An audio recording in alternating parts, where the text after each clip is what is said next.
नमस्कार, magic healing channel में आपका स्वागत है। अगर आपके पास ये 3 गुण हैं, तो आप दुनिया की सबसे खूबसूरत आत्मा हैं। और खासकर ऐसे लोग भगवान को बहुत प्रिय होते हैं। कुछ न कुछ दिव्य आत्माएं ऐसे लोगों के आसपास बनी रहती हैं, उनकी मदद करने के लिए। कुछ स्पिरिचुअल पावर भी उनके साथ रहती है, जो कि यूनिवर्स उन्हें गिफ्ट में देते हैं। तो जानते हैं कि वह कौन से गुण हैं, वो 3 कौन से गुण हैं जो आपको एक दिव्य आत्मा बनाते हैं।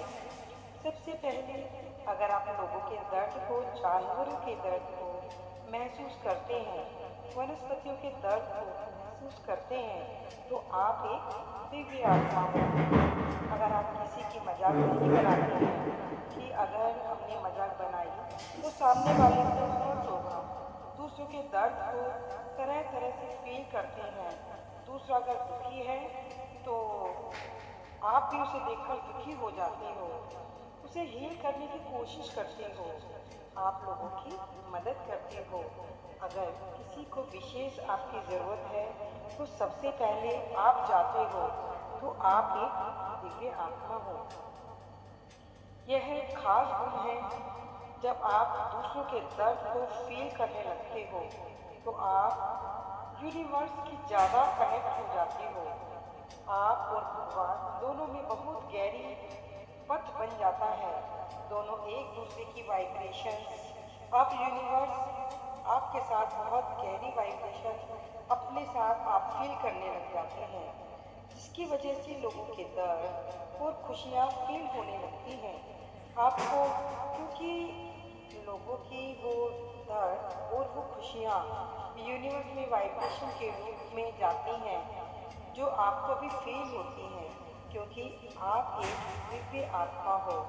दूसरा, नकारात्मक सोच। अगर आप किसी भी तरीके से नकारात्मक नहीं सोचते, तो आप एक दिव्य आत्मा हो। जैसे किसी के साथ कुछ लोग गलत करने के बारे में सोचते हैं, लेकिन आपके मन में ऐसा ख्याल कभी नहीं आता कि आप दूसरे को हर्ट करो, दूसरे के बारे में कुछ गलत सोचो और आप उसको हर्ट पहुंचाओ। दूसरा व्यक्ति अगर आपको उसके साथ कुछ गलत कर जाएगा, तो आप उसके साथ कभी कुछ गलत नहीं करेंगे, बल्कि उसे आप एहसास ज़रूर दिलाएंगे।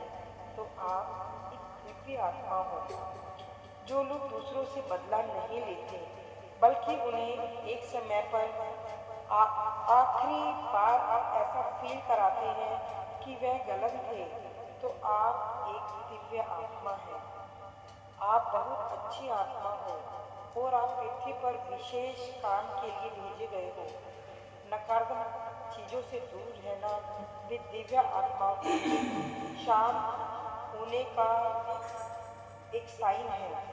जुआ, शराब, गुटखा और भी तरह तरह के अलग अलग जो व्यसन हैं, उनसे आप दूर रहते हैं, तो आप एक दिव्य आत्मा हैं।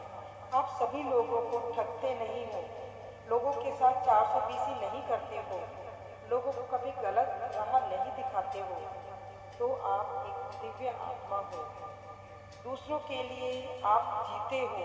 अगर आप इस दुनिया में आकर आपके पर्पस दूसरों के लिए जीने के लिए है, तो आप एक दिव्य आत्मा हो। आप अपने दुख को भूलकर दूसरों के लिए अच्छा करते हैं, अपने दुख को भूलकर दूसरों के दुख को दूर करते हैं।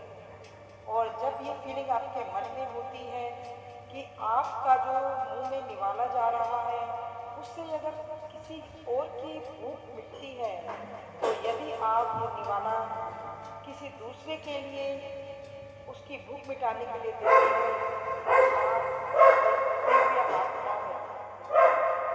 नॉर्मली हर व्यक्ति अपने लिए जीता है, अपने परिवार के लिए जीता है।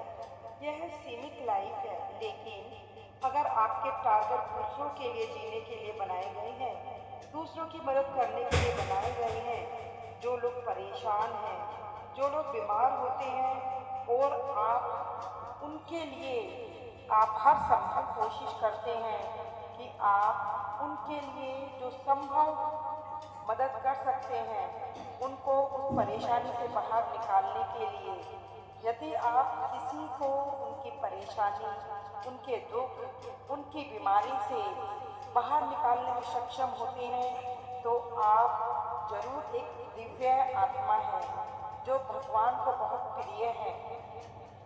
और जो लोग परेशान होते हैं, दुखी होते हैं, किसी भी रूप में अनाथ है, ऐसे लोगों की अगर आप हेल्प करते हो किसी भी तरीके से तो आप एक दिव्य आत्मा हो और आपका मकसद बहुत बड़े हैं। आपके लिए बहुत बड़ा मकसद लेकर भगवान जी ने आपको भेजा है, तो आप कुछ अलग करें ताकि उनकी ज़िंदगी आसान बन जाए और आप भगवान के प्रिय बने और भगवान आपको इसी तरीके से अपने प्रिय बनाकर रखें। Thank you, thank you, thank you.